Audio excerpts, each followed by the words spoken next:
This is Pet Life Radio. Let's talk pets. Rappaport to the rescue with award-winning animal advocate Jill Rappaport.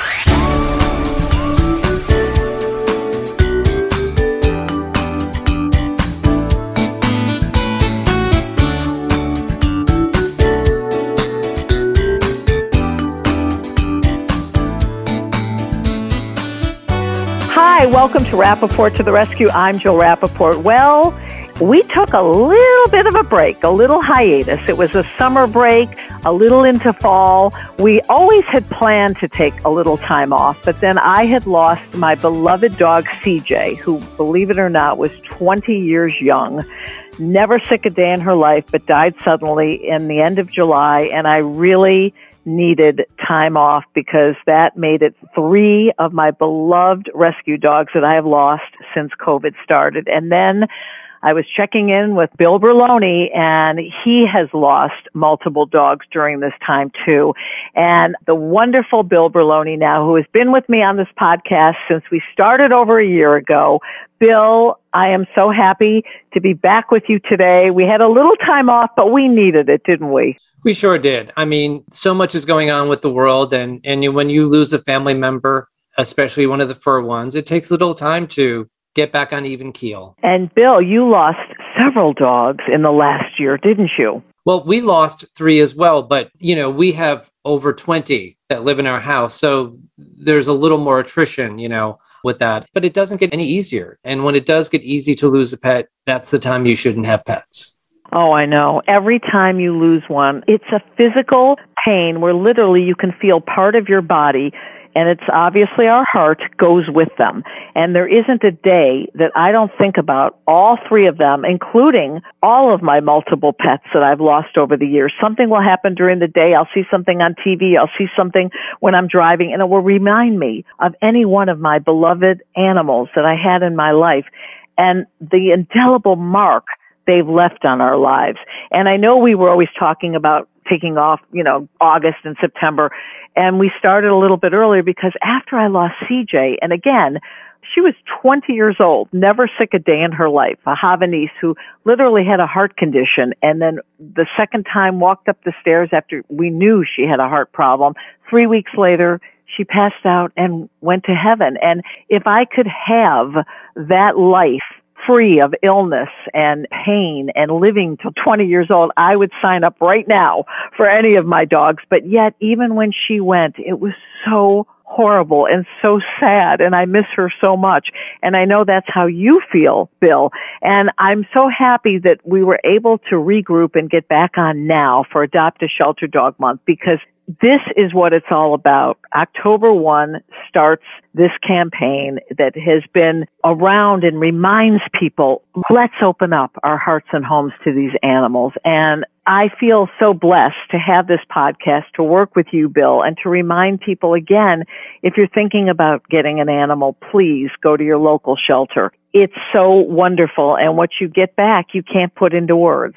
You're absolutely right, Jill, to be able to come back with our show and remind people that there are dogs out there that still need homes, that the problem isn't over, and that we have a mission. We have animals to rescue. And, to bring in our celebrity friends to help us get that message across, I can't think of a better way to spend a half hour. And speaking of celebrity friends, Bill, you are responsible for our next guest, the legendary Linda Lavin. Okay, not only is she a Tony winner, a 2-time Golden Globe winner, this woman does not stop. She has a hit show on CBS, Be Positive.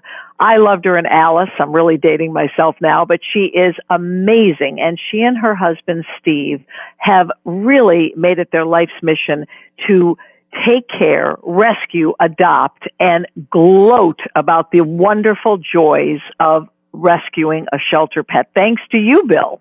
They're 2 great people. The character you see on television is the character she really is in life. Inviting us into her home, walked in, a big hug, sit down, let me get you some coffee. You hungry? Here, have some fruit. I mean, she and Steve just took care of us when we went to visit them. And that generosity was overflowing into their pets, which is why I agreed to help them out, because, they had 2 dogs with some different issues, and I wanted to bring them all together as a happy family. And you certainly have done that. So cannot wait to hear about that relationship and the connection you have to her. Obviously, Bill, it's a very special one. So when we come back, the one and only Linda Lavin, who will also be joined by her husband, Steve Bakunas, and their rescue angels. Stay tuned.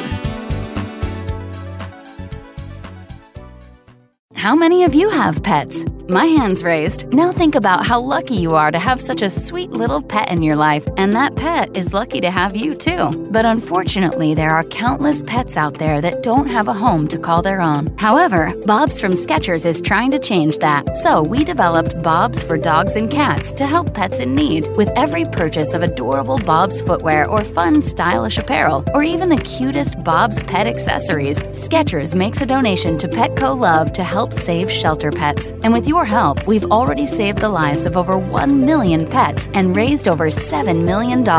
So while you're getting style and comfort with features like Skechers' famous memory foam cushioning, you're also helping to save an adorable pet in need and helping another lucky owner be connected with a future best friend and companion, because happiness is having a loving pet by your side. Find Bob's at a Skechers store, Skechers.com, select Petco locations, or wherever stylish footwear is sold. Let's talk pets. Let's talk pets On Pet Life Radio. Pet Life Radio. PetLifeRadio.com.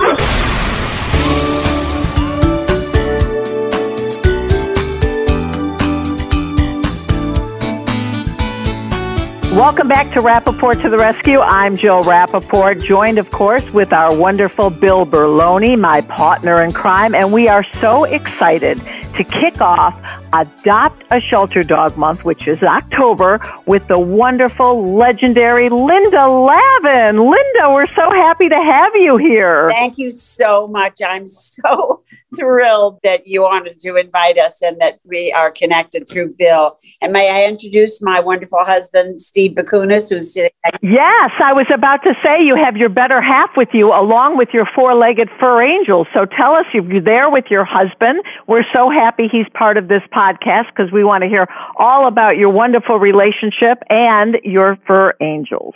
Well, here we are. We're all ready to go. And the fur angels are in the middle of the floor picking their toys now. So Bill would be very happy with their progress. He grounded them in early education, and we have benefited from Bill's extraordinary knowledge. And so we're happy to be with you.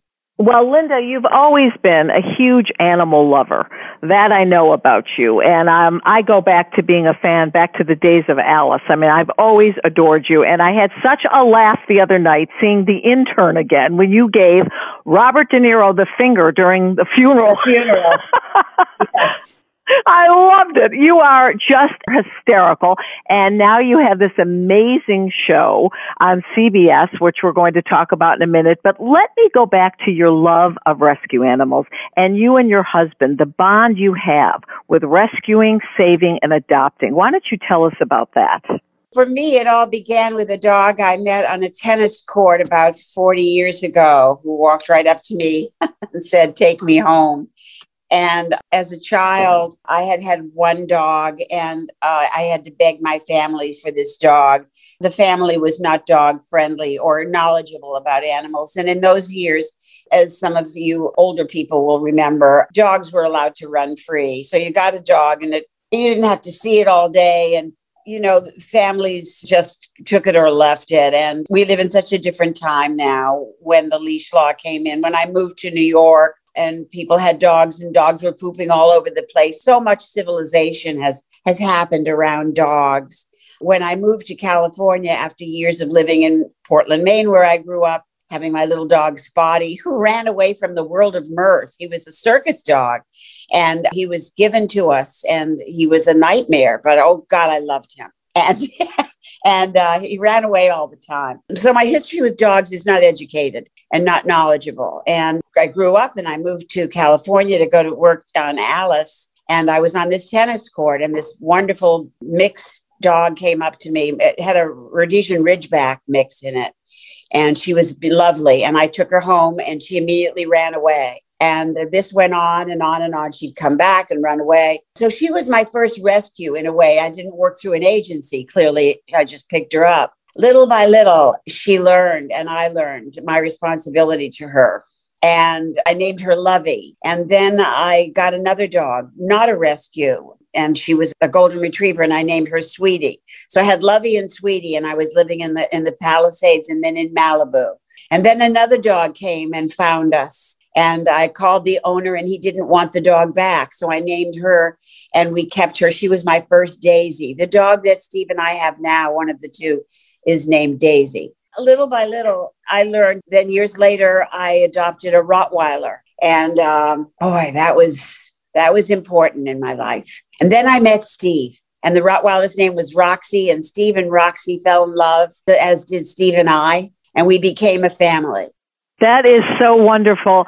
And Steve, there's really something about bonding over animals together. Linda, you met Steve later in life. He's your second husband. And the bond there, the love of these animals. He's my third husband. So, third oh, okay. But who's counting? That's right. Well, you did meet him a little bit later in life. Yep. And the bond of the animals, let's talk about that. Steve, Linda, there's a whole lot to love there about her, just meeting her talent, everything about her. But what was it about the connection of animals between the two of you? Well, I didn't have children in my life myself. I knew children, but didn't know them. And when I met Linda, she had Roxy. And to me, Roxy it was Linda and Roxy. It was her child. It was her mate. And so bringing Roxy into the mix, being a part of, learning her relationship with Roxy, developing my own. And it was nice because it certainly was something to bond together. We cared about her when things would happen, or if it was my turn to pick up the poop, whatever. It was a part of our life, and it was good. It was good. She was mature when she met Steve, and Steve and I were married 5 years later after we met. And Roxy was about 12, and she'd gotten sick. And I would take her to Raleigh. We lived in Wilmington, North Carolina. I took her to the hospital a few times. She was very sick. I would have to leave to go to work, and Steve would pick her up. She would be in pain, and Steve would pick her up. Roxy was about 80 pounds.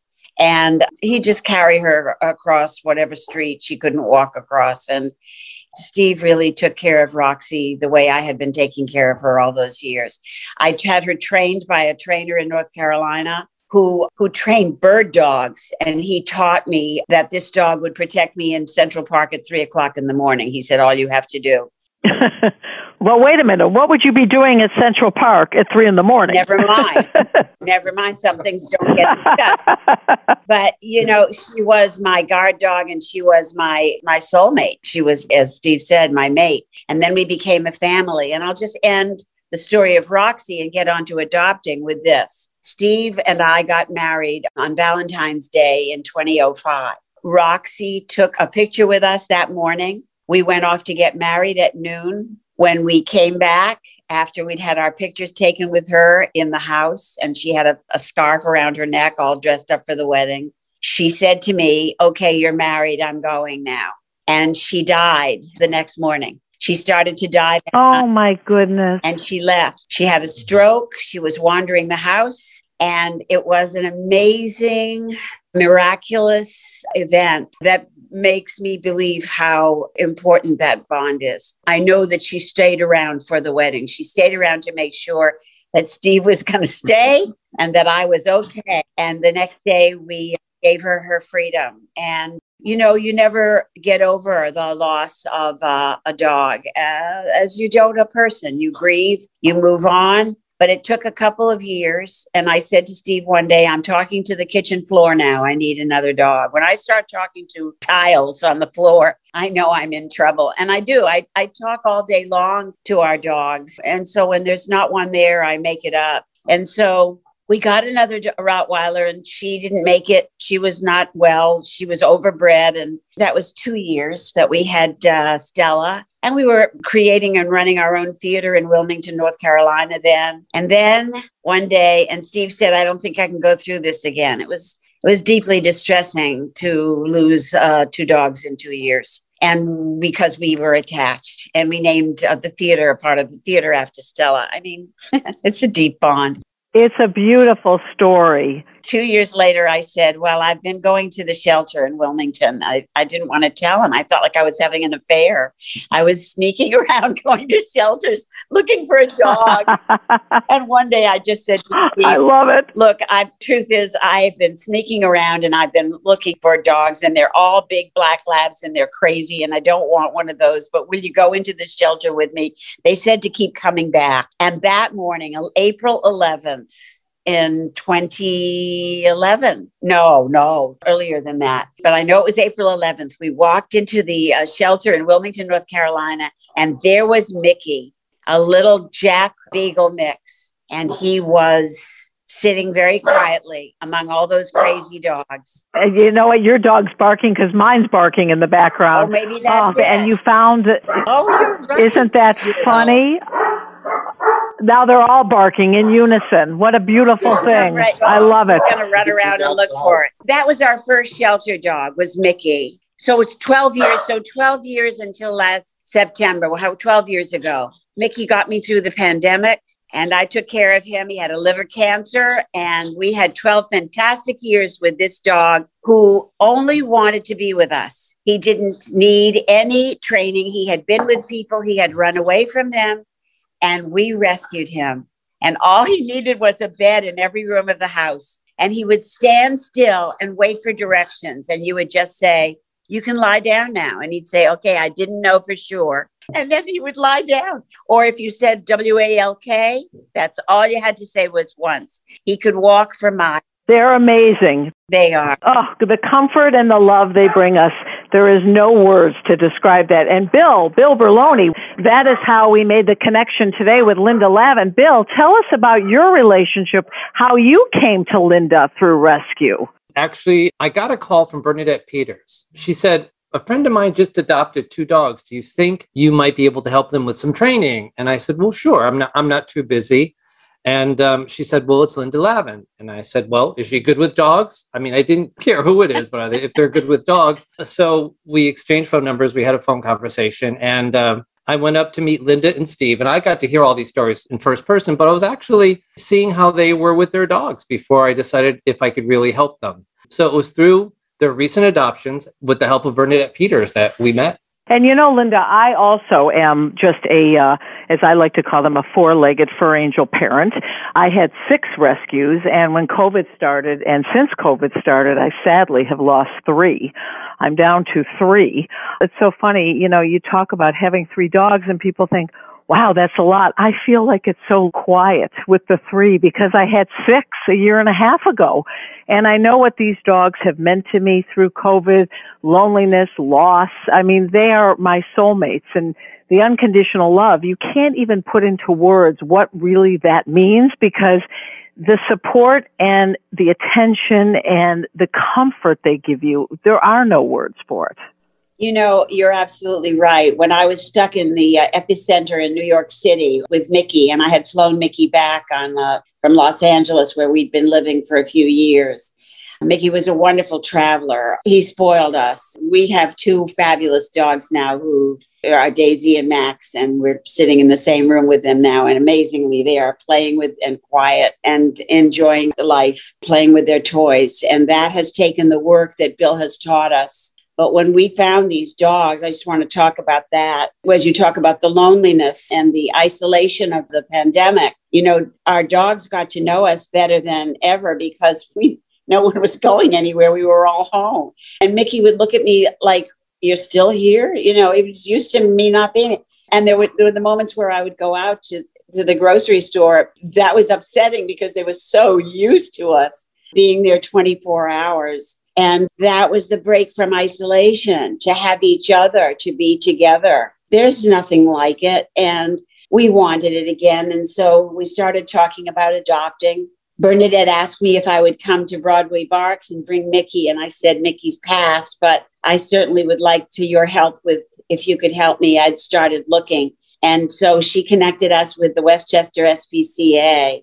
And Steve and I talked about maybe getting 2 dogs. And when you talk about having multiple dogs so that they could keep each other company, and would we be all right with that? You know, we travel and we like to go places. We're adventurers. Should we do this? Is it okay? is it better to have two than one? So we went to the shelter, and I saw Daisy. She had a different name then. And they said, she's not good with other dogs. So I said, well, that's going to be a problem because we're thinking of two. And by the way, where is Steve?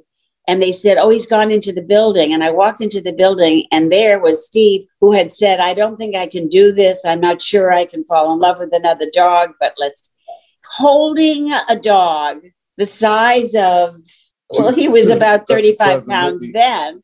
And I looked at Steve, who was cradling this great big goofy puppy who was part shepherd, part lab, part hound. And I said to Steve, who are you? What are you doing? And he said, I'm in love. And we put both of the dogs into an outdoor yard. And Daisy immediately became his little mother.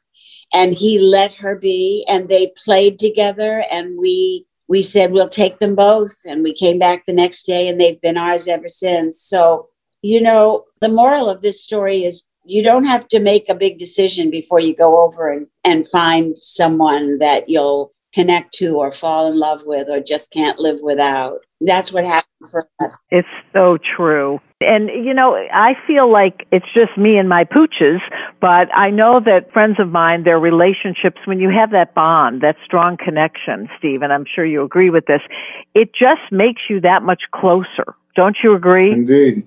And helps you get through the tough stuff. I mean, it makes you realize, when you have that family, the comforting family of these rescue dogs, and I always say, and Bill, you'll be the first to admit this too, they know that they've been saved. They know when they're in the arms of the right loving family, and it's just an amazing bond that develops that you can't even put into words, right, Bill? Yes, absolutely. When I met Linda and Steve, they had enough dog experience to train a dog, but they had adopted two such opposite characters, a mature little terrier, and a big giant puppy. So they just needed some help in getting them together. So getting back to that, the training we do, they have to do the same training together. They have to work with the dogs. And that in and of itself is an activity that's wonderful. Everybody working with the dogs together. The fact that we're all a little bit older, when you have these big dogs and the energy it takes and walking them. And Linda, your career, I mean, you just don't stop. And I know you have a birthday coming up next week, and that's so exciting. Tell me about that. Your life, your career, you never stop. You've got the animals. I want to talk to you about that because you are just filled with vim and vigor, girl. I want some of that. I just woke up from a nap. Thank you. I'm also an insomniac. Well, now you're on this amazing show, Be Positive, on CBS. And I know you have a movie in the works. What do you attribute, your energy, your zest for life to? Tell me about that. I don't know what to attribute it to. I inherited some fabulous genes, and I have a great zest for living. And I love my life. I love Steve. I love our adventurous life. I like evenings at home, quiet ones. I like order. I work very hard on my life in trying to understand what I can control and what I cannot. So one of the things I love about having animals is once in a while I can control something. I can put them in a crate. I can give them a timeout, as Bill Berloni has taught us. You ask once, you ask twice, they don't do it. They go in a crate for a timeout. And I remember saying to Bill, let me just talk about Bill Berloni for a minute, who, by the way, is world renowned. You mentioned his name on a Hollywood set on which I work every day out here. Everybody knows Bill. When I first spoke with Bill on the phone and he said, describe the dogs to me, he knew within the first half hour. He said, with Daisy, we're going to have to go really slowly. He knew that she was very different. And just from what I had told him before he even laid eyes on her, his instinct and his expertise mixed to make him the most compassionate, knowledgeable person of animals that I've ever known. And then he came to the house with his assistant, Kelly, and we talked for at least an hour before he even greeted the dogs. And he interviewed us. He interviewed us. The thing about Bill, Linda, and Steve, I was interested in a dog a while back, and he said, nope, it won't work in your pack. Bill doesn't care who you are, what you do for a living. It's all about the perfect match, because let's be honest, if he doesn't make the right match, that dog could end up back in the shelter system. So Bill's first and foremost commitment is to the animal and the welfare of that animal, and he does his best to make the most perfect match so that it's a lifelong match. Bill said to me and to Steve, I train dogs to perform. I want them to want to get on the stage, not to have to get out there. And then that's right. The actors to work with them. And that's what he's done for us, is that we have a language now with these dogs. They understand, because it comes from repetition, and it comes from patience, and it comes from over and over every day. And, I know Bill will be happy when I say to Daisy, do you want to work? She jumps up. And you taught me that, Bill, and Kelly too. And we put the collar on her and come into the living room. She knows the word, and she knows we're going to train, and she's going to get little cookies, and she's going to sit and stay and go down and walk and sit. And the repetition is thrilling for both of us. And I have learned patience from having these dogs and these animals more than I ever did from having children. I think I might have done better with children if Bill Berloni had been in my life early on. Bill, this is like a love fest for you. You're blushing away there, aren't you, Bill? Yes, I am. You're all so kind. You're all so kind. But it's our connection with animals that connects us, that humanity, that caring, that love. I'm so lucky to be in the company of you guys. We feel the same. We totally feel the same way. And it's very interesting what Linda said. Bill, you could have a whole other career training children. Because I'm telling you, it's the basic premises of love, respect, listening, kindness. I mean, come on. And let's be honest, Linda, we've seen some animals that are much better trained than some children act, right? Yes. Yes, absolutely. Amen to that. People meet our daughter, Jenna, and she's a beautiful young woman, polite, smart, hardworking. And people say, God, what a good kid she is. And we're like, yeah, she had 2 animal trainers as parents. She didn't have a chance. That's very funny. So when you say sit, Jenna sits. Got one chance. And I was like, then what's the consequence if you don't do it? I want to say this about Bill when he said that that's a timeout. They go in the crate now. And I said, but isn't that a punishing place? And he said, where do you send a kid for a timeout? To their room. That's their safe place. And, it's taken time, but wow. That dog, Bill, he goes right in that crate before I feed Daisy. I do the morning and Steve does the evening. All you have to say is the word crate now. And he goes, I know, I'm going. And he goes in his crate and he waits and he cries a little bit because she's getting fed first. What Bill has taught us is that Daisy is the alpha dog. She's little. She's only 20 pounds. He's about 50 pounds now. How do you do, Bill? And still not finished, probably. And so he waits, and then we feed him, and they eat separately. But this was a nightmare when we first got them, Jill. We needed Bill. We needed Bill and Dorothy and Kelly. We needed them to take the dogs and give us the break of educating them. And he would send videos once in a while, and he would say, I'm teaching them to listen. And the word was in quotes. That's the thing, he said, that you will have to keep doing, is to get them to listen to you. And you know what? It's working, and it ain't magic. It's hard work, but it feels like magic when it works. It's so exciting. And we feel that we're in a state of grace with these dogs. And how about getting them from a shelter where the foster parent said, oh, she's not good with dogs. She picks out his toys like a woman picks out a man's ties in the morning. She lays them all out. I love that. She's wonderful. And we're very lucky. It's such a wonderful story of love and commitment, and especially for this special month, which is Adopt a Shelter Dog Month. We want to always encourage people to open up their hearts and homes to animals in need, but especially this month. This is really the time to really think about doing this. And as we all know, it's the best gift you not only give them, but we give to ourselves. And Linda, on a final note, we talked about your energy, your career, this Be Positive. Wow, what a great show. Anything in store? Any surprises? Oh, yes. What's going on in your life career-wise that we need to know? Give us a little tease. So Be Positive premieres on CBS at 9:30 on October 14th, the night before my birthday. And it's a wonderful show. It's expanded. It takes place now in a retirement home of which I am a resident. I am a regular on the show this season. And then I have a movie coming out around the holidays, the Christmas holidays, called Being the Ricardos, directed and written by Aaron Sorkin. He is amazing. What an incredible opportunity for you to be able to work with him. That sounds like it's going to be an amazing film. It's going to be an amazing film, and I was very, very happy to work with him.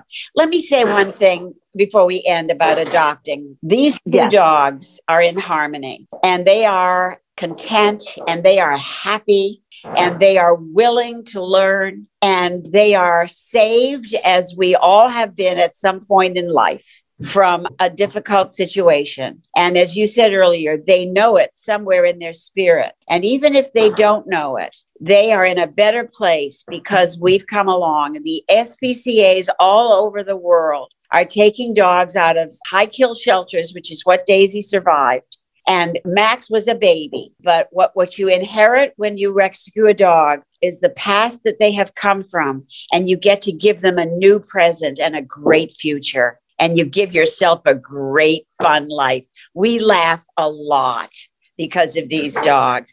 And I just want to offer that up to people who are thinking about it. Well, let me tell you, that is a beautiful way to end this show in honor of Adopt a Shelter Dog Month.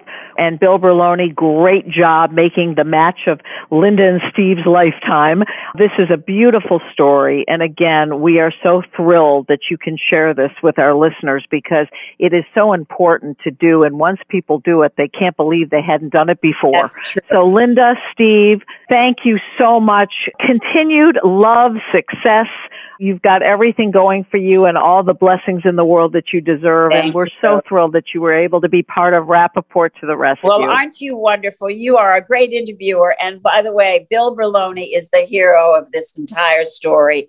We are indebted to him. We just love him, and he deserves everything, every accolade, every recommendation. He has made our life really special. So thanks for including. And so many other people. And Bernadette Peters. Yep. Find the rescues and bring them home. Yes. And listen, I wish you all the best. We will catch up with you again. We love to follow up with our guests and see how the animals are doing months down the road and new milestones in their life and your life. So we will be checking back in with you. Please do. Please do. We'll always have new fun things to tell you about these guys, I'm sure. Oh, well, thank you, Linda, Steve, and Bill Berloni. Thank you, Bill. Love you so much. Thank you, Jill. Thank you, everybody. A lot of love fest going on here. Let's Talk Pets, every week on demand, only on PetLifeRadio.com.